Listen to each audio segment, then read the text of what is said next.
Domitis, numéro 1 des résidences services seniors, des appartements et des services pour vivre l'esprit libre dans plus de 150 villes en France présente. Sud Radio, y a pas d'âge. Catherine Bully, David Arthur. Bonjour à tous, bonjour Jean-Marie, bonjour. Nous allons en effet vous emmener ce matin dans le nord de la France, à Landrecies, où la mairie a imaginé une cantine scolaire où les plus de 60 ans et les enfants partagent le repas et bien sûr leurs histoires, David. Et vous découvrirez notre coup de cœur de la semaine, un chariot pour faire ses courses qui est doté d'un siège confortable pour se reposer en chemin, Catherine. Pas mal. Mais dans l'immédiat, direction Landrecies pour rencontrer Fanny Richard. Bonjour Fanny. Eh bien, bonjour. Adjointe au maire à la participation citoyenne, à l'initiative de ces déjeuners réunissant les petits et les plus de 60 ans, organisés par la mairie, c'est une formidable initiative.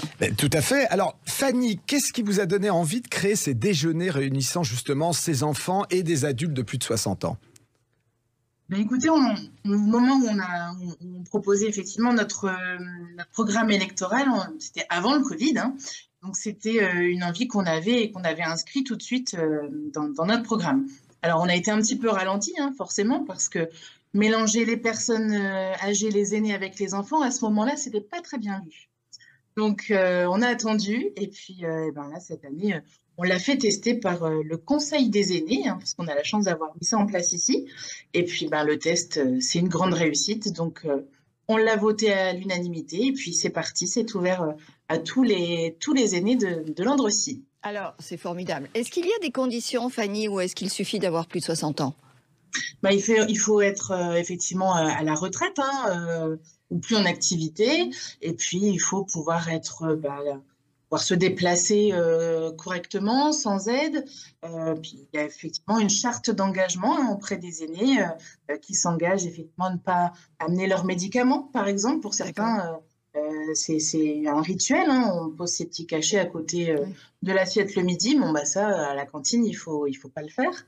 Et puis être encore autonome, hein. On est dans une cantine scolaire, donc il faut pouvoir être là, libre de ses mouvements avec les enfants. Alors justement, quels sont les retours et quel a été l'accueil à la fois du côté des enfants et du côté des plus de 60 ans ? Écoutez, je vous mens pas en vous disant que dès le premier jour de test, on savait que c'était une grande réussite et c'est allé au-delà de ce qu'on pouvait espérer. Les enfants sont plus que ravis. Je crois que parfois même ils se battraient pour être à côté de leur copain Guy, de leur copine Marie-Paul. Je te laisse une chaise libre, viens. Non, je vais avec d'autres enfants aujourd'hui. Oh non, mais viens prendre après le dessert avec nous. C'est formidable. Vraiment, c'est tellement beau à voir. Et vous faites ça à quel rythme ? C'est tous les jours ou il y a des jours spécifiques dans l'année ? Pour l'instant, c'est une fois par semaine, le mardi, parce que c'était le jour de test et puis le jour de fréquentation un petit peu moindre de la cantine scolaire. Donc, on l'a mis là pour commencer le mardi midi. D'accord. Alors, sur un plan plus pragmatique, quel est le coût du repas et est-ce que tout le monde mange la même chose ? Ou alors, si on a un régime alimentaire spécial, on peut avoir une variable ? Alors non, c'est un menu pour tout le monde, hein, ça fait partie aussi de la charte d'engagement. Il n'y a pas de repas adapté s'il y a une allergie. On a par contre un repas végétarien, hein, ça c'est quelque chose qu'on a mis en place ici, donc on peut choisir le repas végétarien à la réservation. Mais sinon, il n'y a pas d'autres contraintes pour eux. Et le coût ? Alors le coût, c'est le Conseil des aînés qui a testé ce dispositif, qui nous a proposé, nous, aux élus, de mettre le repas à 8 €. C'est ce qui leur semblait le plus raisonnable en termes de coût de revient pour la mairie, et puis par rapport à ce qu'ils ont dans l'assiette.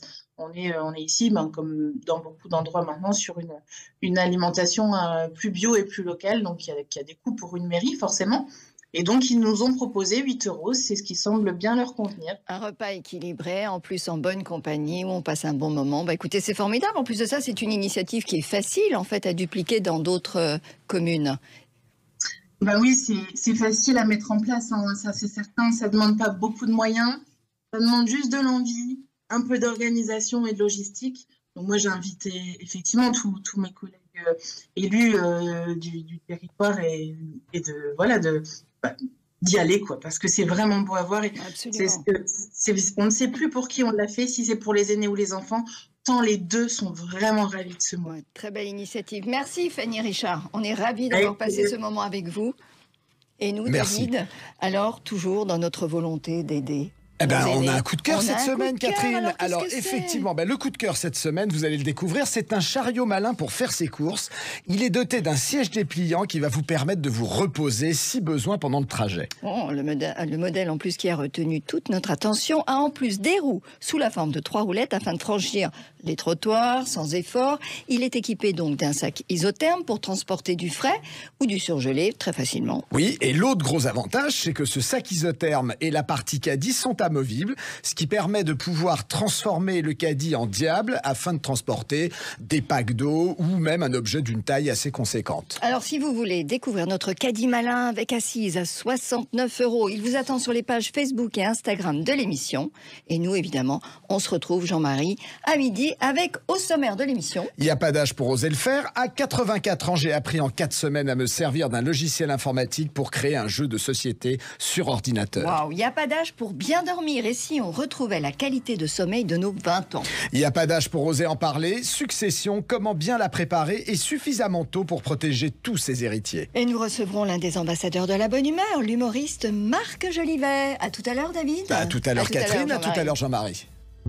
Sud Radio, y a pas d'âge. Catherine Bully, David Arthur. Avec Domitis, numéro 1 des résidences services seniors, des appartements et des services pour vivre l'esprit libre dans plus de 150 villes en France.